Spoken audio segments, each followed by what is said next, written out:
नमस्कार, आप देख रहे हैं बिहार तक और आपके साथ मैं हूं रचा शर्मा। बिहार में 2 चरणों में चुनाव संपन्न हो चुके हैं, मतदान हो चुका है और अब सबको इंतजार है कि आखिर बिहार की सत्ता किसके हाथ में जाएगी।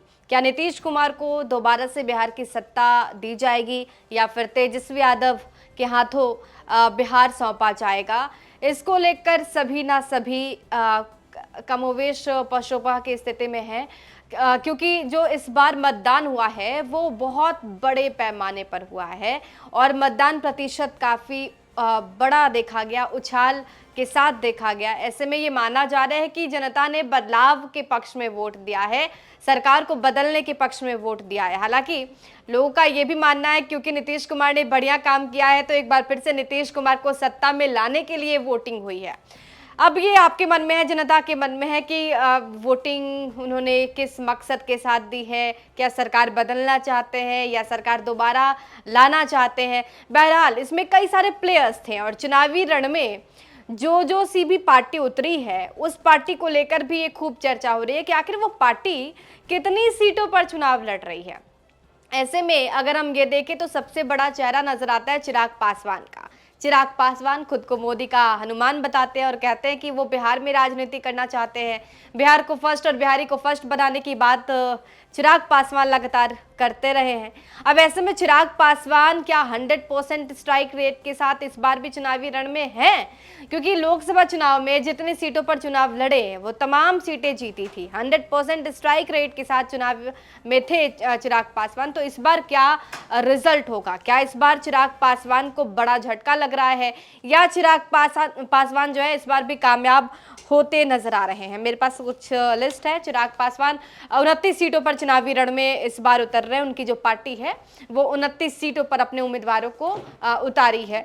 अच्छा, इसमें एक सीट है मढ़ौरा, जहां से सीमा सिंह चुनाव लड़ना चाहती थी। चिराग पासवान ने उन्हें टिकट दिया था लेकिन वो नॉमिनेशन फाइल नहीं कर पाई थी। तो ये सीट जो है चिराग पासवान के हाथ से बहुत पहले निकल चुकी है। अब 28 सीट की बारी है। इस 28 सीट पर क्या होगा?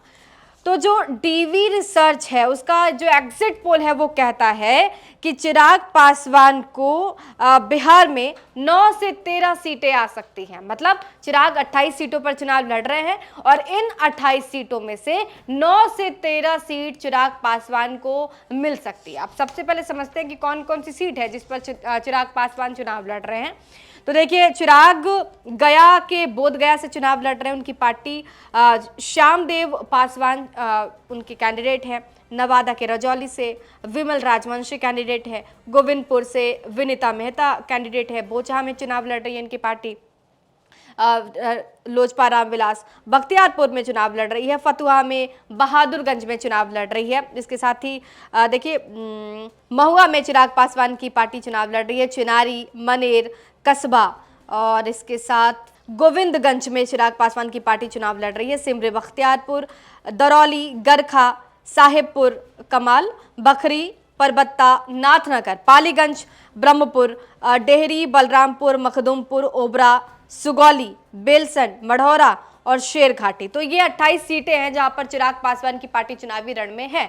अब इसमें से कौन कौन सी सीटें चिराग पासवान की पार्टी जीत सकती है, एग्जिट पोल क्या कहता है डीवी रिसर्च का, तो उसके अनुसार गोविंदपुर की सीट चिराग पासवान की पार्टी जीत सकती है, जहां से राजू तिवारी कैंडिडेट है। बखरी सीट जो है वो जीत सकती है, संजय कुमार कैंडिडेट है। नाथनगर की सीट चिराग पासवान की पार्टी जीत सकती है। मिथुन कुमार यहां से चिराग पासवान की पार्टी की तरफ से कैंडिडेट है। परबत्ता सीट भी जीत सकती है। बाबूलाल शौर्य यहां से कैंडिडेट है। ब्रह्मपुर सीट जो है वो चिराग पासवान जीत सकती है। हुलास पांडे यहाँ से कैंडिडेट है। हुलास पांडे कद्दावर नेता है, बड़े नेता के तौर पर पहचान है। मखदुमपुर सीट भी जीत सकती है चिराग पासवान की पार्टी। रानी कुमारी यहाँ से कैंडिडेट है। सुगौली सीट चिराग पासवान के पाले आ सकती है। राजेश कुमार उर्फ बबलू गुप्ता यहाँ से कैंडिडेट हैं एलजेपीआर के। इसके साथ ही देखिए, ओबरा सीट भी चिराग पासवान जीत सकते हैं। प्रकाश चंद्र यहाँ से कैंडिडेट है। शेरघाटी इनके पाले आ सकती है। उदय कुमार सिंह शेरघाटी से कैंडिडेट बनाए गए हैं चिराग पासवान की पार्टी की तरफ से। रजौली सीट जीत सकती है चिराग पासवान की पार्टी। गोविंदपुर जीत सकती है। बोचहां सीट जीत सकती है। रजौली से विमल राजवंशी कैंडिडेट है। गोविंदपुर से विनीता मेहता जो है वो कैंडिडेट है। बोचहां से बेबी कुमारी कैंडिडेट बनाई गई हैं। इसके साथ ही चेनारी सीट जो है मुरारी प्रसाद गौतम ये चुनाव जीत सकते हैं।